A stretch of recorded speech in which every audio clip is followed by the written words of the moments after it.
Welcome to Kuliang, and welcome to Guling. They're one and the same place. Guling is the town's name in Mandarin, and Kuliang is how you pronounce it in the local Fujianese dialect. 100 years ago, people mostly called this area Kuliang. So let's go back in time 100 years and have a look around Kuliang and see how this place came into being. In the middle of the 1800s, foreigners started coming to Fuzhou to live. They came for many reasons, but especially for trade, because Fuzhou was known for its delicious teas, including the delicate jasmine-scented tea that people loved to drink so much. Tea from Fujian could be sold for very high prices in England and other European countries. Teas were taken from the plantations down into Fuzhou for sorting and shipping. The foreigners who came were generally tea traders, and this is an ad for a tea company at that time. This is a picture of Mr. Oswald, who was an important tea merchant in Fuzhou. And this is in his tea tasting room in the 1890s. You can see all the cups laid out, ready for him to check flavor. Mr. Oswald built one of the first foreign houses on Kuliang. This is another one of the first houses built on the mountain by Mr. Bathgate, who was in the same tea trading company as Mr. Oswald. The foreign population had more than traders and merchants, though. There were also diplomats and missionaries, but none of them were used to the difficult climate in the city during the summer. In the summer, living in Fuzhou was like living in a steamy oven. And they slowly discovered how pleasant the climate was in Kuliang with its cool breezes and lower temperatures, so they formed a summer settlement on the mountain. Fuzhou was an important port that was open to traders from around the world, so governments had to send diplomats to serve in the town. There were French, Russian, British, American, and Japanese diplomats who had houses on Kuliang. This particular photo is one of dignitaries in Fuzhou meeting with an important Tartar general of the Qing dynasty at the turn of the century. U.S. Consul Samuel Gracie is the third from the right in this photo, along with the Russian consul on the far right and various other dignitaries from the government. There were also quite a few missionaries in the area. This is Mrs. Smith, who was a pioneer in education for girls in China and was part of the anti-foot binding movement. This is Reverend Plum, who was a teacher at the Anglo-Chinese College, which was actually a high school, as well as president of the theological school in Fuzhou. Missionaries were involved in building schools, building hospitals and churches. They also trained doctors, and many were educators. So slowly, other foreigners began to rent or build houses on the mountain until a summer retreat settlement developed there.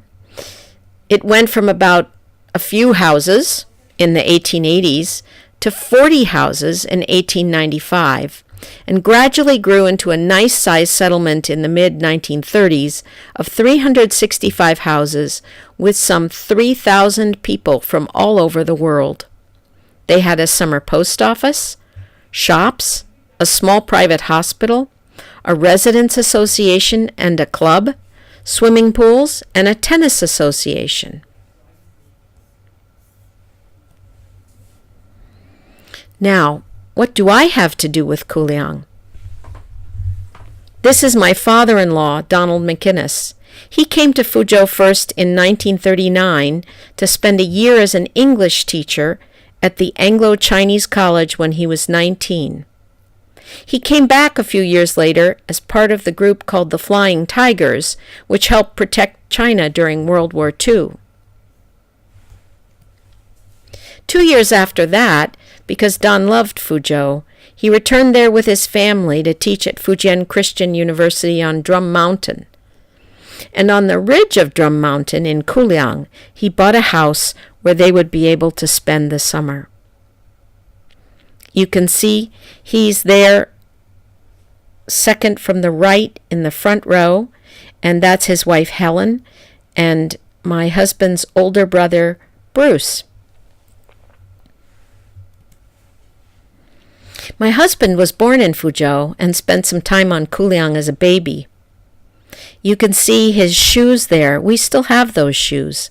They were made for him by his ayi. When foreigners came to Kuliang, like many summer residents before them, they enjoyed the cool temperatures and having time with English-speaking friends, but they also discovered the very gentle people here on the mountain. And together, they lived in harmony. Please look carefully at the picture. Can you see what is in the basket? That is a Kuliang mother who helped look after my husband when he was an infant and carried him up the mountain so carefully. Just like he was her own baby. In fact, she did have her own baby about the same age. The people on Kuliang really did live together in harmony. But what do I mean when I say they lived together in harmony? Here are a few examples. Foreign teachers taught summer classes for both foreign children as well as Kuliang's children. In some of the hamlets, basically all of them had been taught to read and write. This is Dr. Brewster. He was the first head of Union Hospital in Fuzhou and a very talented surgeon. There were many foreign doctors on the mountains who would treat the villagers if they were sick. The villagers provided their help to the foreign community for transportation, building and repairing houses, providing cow's milk, and daily groceries for the community. On the mountain, everyone was a neighbor, and they cared for each other. Like the famous Mr. Gardner, who lived in Kuliang during the summers until he was 10, the foreign kids made friends with the children on the mountain. The foreigners left the mountain in the late 1940s, but like Mr. Gardner, they kept this beautiful place full of friendship and good memories in their hearts. My family, like others who are related to Kuliang, have come back to find their roots and appreciate again this place because it is a place where people from all over the world lived in harmony. So that brings us back to the Public Welfare Club. This is the place where the residents gathered to spend time together in various activities, just like today. The Public Welfare Club began in 1902 as a residents' association called the Union, but it didn't have a building at that time. This building was built in 1914 and rebuilt again in 1925. And what did they do here?